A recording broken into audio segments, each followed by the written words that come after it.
Bago natin sisimulan ng ating talakayan, ay nais ko munang magpakilala. Ako po pala si Binibining Gerald Gore, ang inyong tagapag-ulat sa araw na ito. Noong nakarang araw ay tinalakay natin kung sino si Gerard Jonet at kung ano ang kanyang mga teorya. Ang teoryang narratology ni Gerard Jonet ay nakatuon sa pagsusuri kung paano isinaysay ang isang kwento kaysa kung ano ang nilalaman nito. Ibig ipahiwatig, ito ay tumutukoy sa paraan kung paano isinaysay ang kwento. Hindi lang ito tungkol kung ano ang nangyari sa kwento, kundi kung paano ito inaayos, pinapahayag at pinapakita sa mamabasa o tagapakinig. Noong nakarang araw ay tinalakay natin ang teorya ni Gerard Jonet na order. So ngayong araw ay tatalakay naman natin ang teoryang duration. Ang teoryang duration ay tumutukoy sa ritmo o bilis ng narasyon ng relasyon sa pagitan ng haba ng panahon ng mga pangyayari sa kwento. Ang teoryang narrative duration o bilis ng narasyon ay tumutukoy kung gaano kabilis o kabagal ikwento ang isang pangyayari.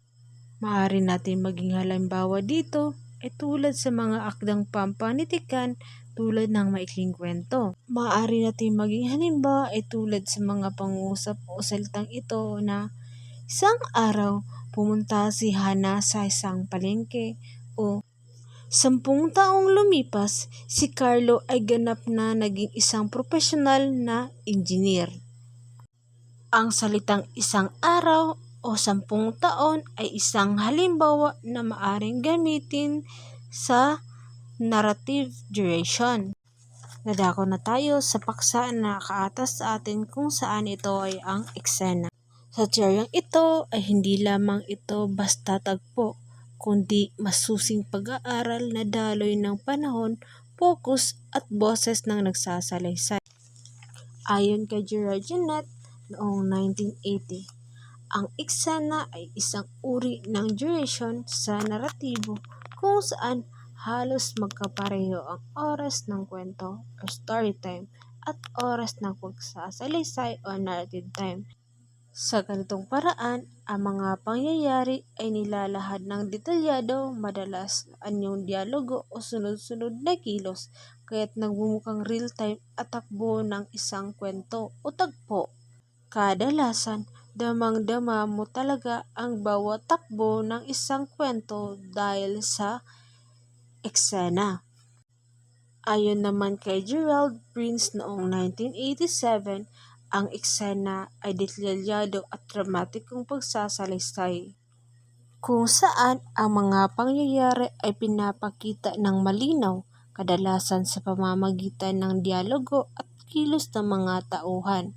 Dahil sa eksena ay mas napapahalagahan ang bawat aksyon ng mga pangyayari. Ibig sabihin, hindi lang ito kinikwento kundi pinapakita ang pangyayari na may emosyon, galaw, at usapan, parang aktwal na nangyayari sa harap ng mambabasa.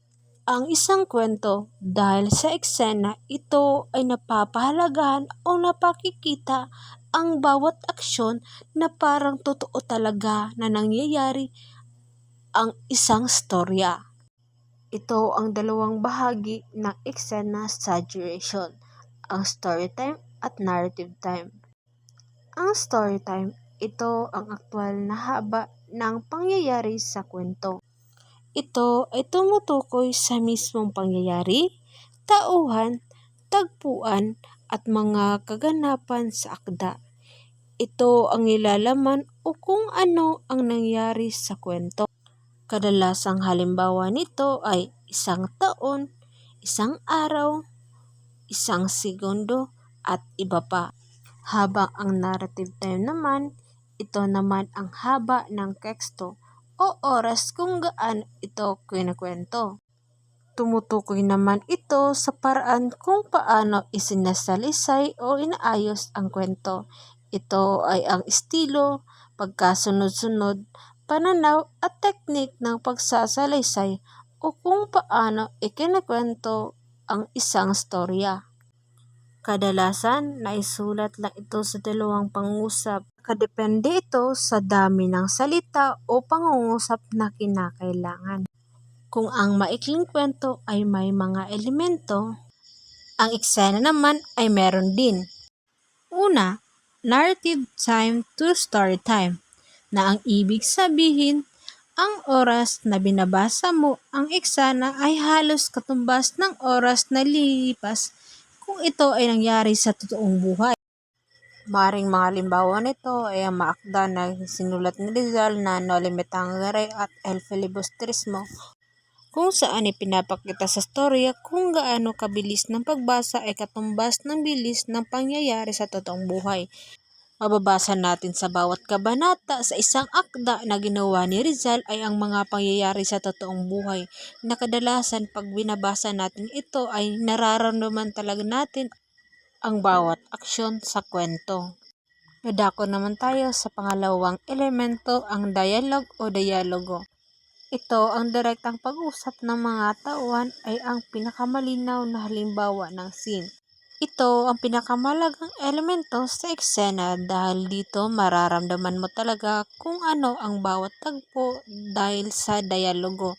Dito mas naipapakita ang mga aksyon kung saan ito ay nagpapaliwanag sa mga pangyayari na nagaganap sa isang akdang pampanitikan. Dadako naman tayo sa pangatlong elemento kung saan ito ay ang detalyadong aksyon. Ito ang mga kilos na isinalaysay ng sunod-sunod at detalyado. Halimbawa, paglalakad, pagkikipaghiwalay o paghanda ng pagkain.